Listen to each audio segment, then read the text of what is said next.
नरेंद्र मोदी का हर कांड एक पहले वाले कांड को छुपाने के लिए होता है और इसी को मोदी भी, भारतीय जनता पार्टी भी, गोदी मीडिया भी, सुपारी मीडिया भी चाणक्य नीति का नाम देते हैं। अनायास चाणक्य को भी बदनाम करते हैं। चाणक्य तो ऐसे नहीं थे भाई। हर कांड करके एक दूसरे कांड को छुपाने वाले काम को आप चाणक्य नीति का नाम देकर चाणक्य को भी बदनाम करने की कोशिश क्यों करते हैं लोग? क्यों करते हैं नरेंद्र मोदी? क्यों करते हैं वाजपेयी? और क्यों करते हैं ये सुपारी मीडिया वाले? एक दानव के सामने किसी का लड़ना ही बहुत बड़ी बात है, हार और जीत नहीं। और सच तो ये है कि हर लड़ाई जीतने के लिए नहीं लड़ी जाती। कुछ लड़ाई सिर्फ लड़ने के लिए ही लड़ी जाती है। पहलवान भी वो हार और जीत के लिए नहीं लड़ रहे हैं, वो सिर्फ लड़ रहे हैं ये बताने के लिए कि वो लड़ सकते हैं। चिन्मयानंद बाहर आ गए, वो लड़की अंदर चली गई जिसने बलात्कार का आरोप लगाया था। उस लड़ाई में भी वो लड़की सिर्फ लड़ने के लिए लड़ रही थी, जीतने के लिए नहीं। कुलदीप सिंह सेंगर के मामले में आपने देखा, पीड़ित के परिवार को खत्म कर डाला और नरेंद्र मोदी टाल ठोक कर उसके साथ खड़े रहे। तो आप अंदाजा लगा सकते हैं कि नरेंद्र मोदी का कैरेक्टर क्या है। बृजभूषण शरण सिंह अटल बिहारी वाजपेयी का गुरु था, क्योंकि वो सावरकर है अटल बिहारी वाजपेयी के लेटर की भाषा में। उस समय ये आदमी यानी बृजभूषण शरण सिंह एक आतंकवादी, एक माफिया डॉन दाऊद इब्राहिम के लिए काम करते हुए जेल में गया था। और उस समय अटल बिहारी जब ये लिख रहे कि वो सावरकर है, तो आप अंदाजा लगा सकते हो तब वो अटल बिहारी का गुरु था तो मोदी का गुरु हुआ।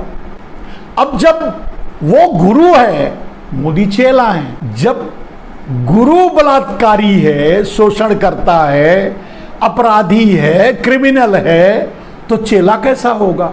बताने की जरूरत नहीं है। कहने का अर्थ यह है कि किसी भी कीमत पे नरेंद्र मोदी कार्रवाई नहीं कर सकते, करवा सकते। सेंट्रल विस्टा का उद्घाटन कर डाला।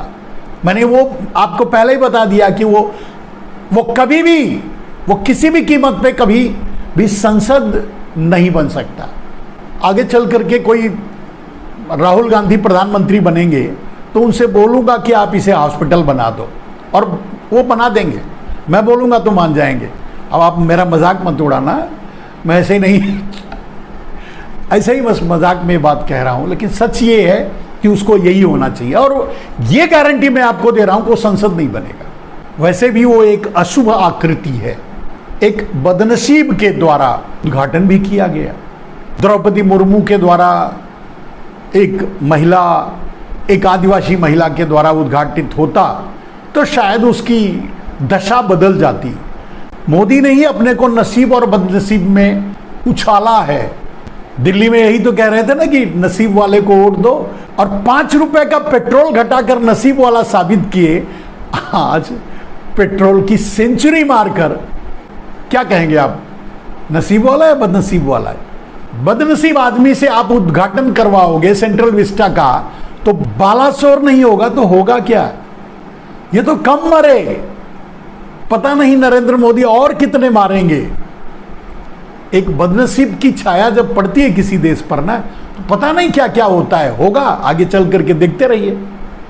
अभी और भी मरने के बहाने, मरने के कारण अलग अलग आएंगे, मरते हुए लोग नजर आएंगे, लेकिन मरने वालों की किस्मत नरेंद्र मोदी के हाथों ही लिखी जाएगी। नरेंद्र मोदी की दी हुई मौत, जो इस अमृत काल में मर रहा है, वो मोक्ष प्राप्त कर रहा है।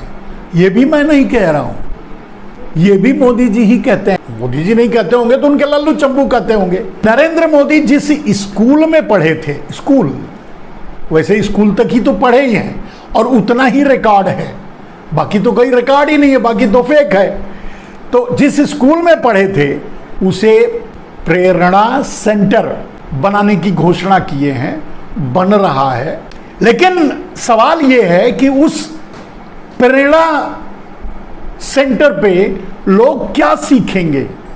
फेक डिग्री, देश बेचना, झूठ, मक्कारी, जुमलेबाजी, या फिर चाय बेचना, वो भी झूठ, वो भी सच नहीं है, या पूरे देश को लूट कर अडानी अंबानी को देना। सच सुनने के लिए जब लोग तैयार नहीं हैं तो उनसे सच बोलना भी मूर्खता होती है। अब गांव की कहावत है ना, भैंस के आगे बीन बजाओ, भैंस बैठ पगुराए। ये इससे भी आगे हैं, ये भेड़ हैं। ये तो एक के पीछे चलकर एक गिर के मर जाते हैं।